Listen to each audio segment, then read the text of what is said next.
हसणं होईल सोपं, जीवन होईल खास. पलूस आणि परिसरातील नागरिकांच्या आता दाताच्या उपचारासाठी सांगली, कोल्हापूर, पुणे, मुंबईची धावपळ थांबणार. पलूस शहरातील एकमेव अत्याधुनिक दातांचा दवाखाना, जिथे single visit root canal treatment सह दातांच्या सर्व समस्यावर खात्रीशीर उपचार. डॉक्टर प्रणव सचिन सुतार यांचे smile studio multi speciality dental clinic, Bhosale plaza, new ST stand समोर, पलूस. अपॉइंटमेंटसाठी संपर्क 72 72 82 72 27 आणि 87 93 75 16 25.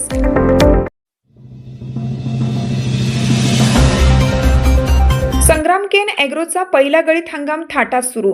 तालुक्यातील शेतकऱ्यांमध्ये नवी उमेद. पलूस तालुक्याच्या आणि विशेषतः भिलवडी परिसराच्या आर्थिक प्रगतीची नवी दिशा देणाऱ्या संग्राम केन ॲग्रो साखर कारखान्याचा प्रथम गळीत हंगाम शुभारंभ मोठ्या उत्साहात पार पडला. माजी खासदार संजय पाटील यांच्या हस्ते आणि जिल्ह्यातील राजकीय व सामाजिक क्षेत्रातील मान्यवरांच्या उपस्थितीत या हंगामाचा गव्हाणीत ऊस टाकून श्री गणेशा करण्यात आला. हा कारखाना परिसराचा कायापालट करणारा ठरेल असा विश्वास यावेळी मान्यवरांनी व्यक्त केला. स्वप्नपूर्तीचा सोहळा. यावेळी बोलताना माजी खासदार संजय पाटील भावुक झाले. ते म्हणाले की स्वर्गीय बापूसाहेब एसुगडे यांनी या भागात साखर कारखाना उभा राहावा असे स्वप्न पाहिलं होतं. त्यांचे चिरंजीव निलेश एसुगडे यांनी सर्व संकटावर जिद्दीने मात करत आज हे स्वप्न सत्यात उतरवलं आहे. हा कारखाना केवळ एक उद्योग नसून परिसरातील शेतकऱ्यांच्या कष्टाला मिळणारे फळ आहे. ऊस उत्पादक शेतकऱ्यांनी मोठ्या प्रमाणात आपला ऊस या कारखान्याला देऊन सहकार्य करावे असे आवाहनही त्यांनी यावेळी केलं.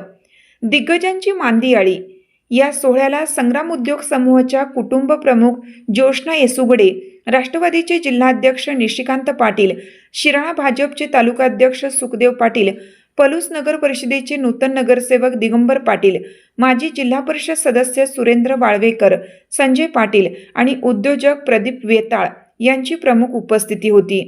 तसेच उमेश पाटील, रंगराव एसुगडे, नगरसेवक धनाजी कुंभार, माजी नगरसेवक दिलीप जाधव, कपिल गायकवाड, अमोल जावीर, भिलवडीचे संताजी जाधव, माणिक माने, खटावचे विश्वजित पाटील, चोपडेवाडीचे रविबापू यादव आणि स्वाभिमानी शेतकरी संघटनेचे सूर्यकांत मोरे यांच्यासह भिलवडी व पलूस परिसरातील विविध संस्थेचे पदाधिकारी, उद्योजक, कार्यकर्ते आणि शेतकरी मोठ्या संख्येने उपस्थित होते.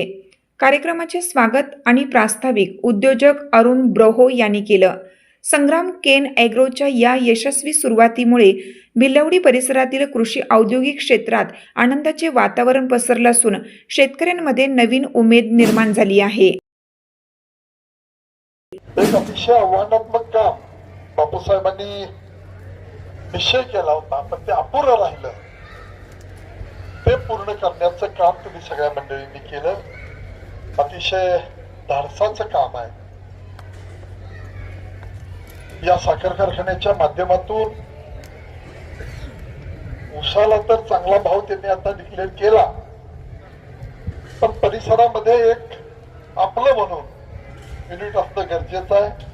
ते निलेश भाईंनी या ठिकाणी उभा केलं, बापूंचं स्वप्न पूर्ण केलं. त्यांनी आपल्या भाषणामध्ये सुद्धा सांगितलं की काम अवघड होतं, मोठं होतं, बँकेची प्रपोजल झाली नाही. आता खाते एनपीएत असल्यानंतर प्रकरण होत नाही इथपर्यंत आम्हाला अनुभव होता, कारण आम्ही अडकलो होतो त्या.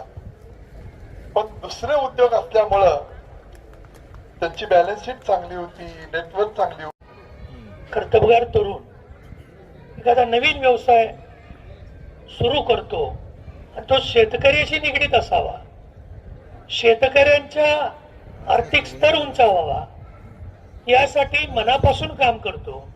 अशा युवकांना आशीर्वाद देण्यासाठी तुम्ही या ठिकाणी जमलेला आहात. खरं तर साखर कारखाना चालवणारी फार हुशार असतात. पोपटांना माफ करतील, त्यांना सगळं माहित आहे इतिहास, विश्व 7-12. पण विजू काका आमच्या निलेश भैयांनी छोटं युनिट सुरू केलं. छोटं मी एवढ्यासाठी म्हणतोय, त्यांनी मनात आणलं असतं तर अजून मोठं करता आलं असतं. पण निलेश भैया हे अतिशय सावध पावलं टाकून पुढे जाणारी व्यक्ती आहे आणि त्यांच्या नेमके उलटे वडिलांचा स्वभाव होता. आधी धडक आणि मग आपलं काम, असा विषय होता बापूसाहेबांचा. माझे 20-25 वर्षापासून त्यांचे संबंध होते हे बापूसाहेबांनी हातात घेतलेलं काम कधी अयशस्वी झालेलं नाही, कारण त्यांच्या नशिबात निस्वार्थीपणाने आपण सर्वांनी यांना सहकार्य केलं.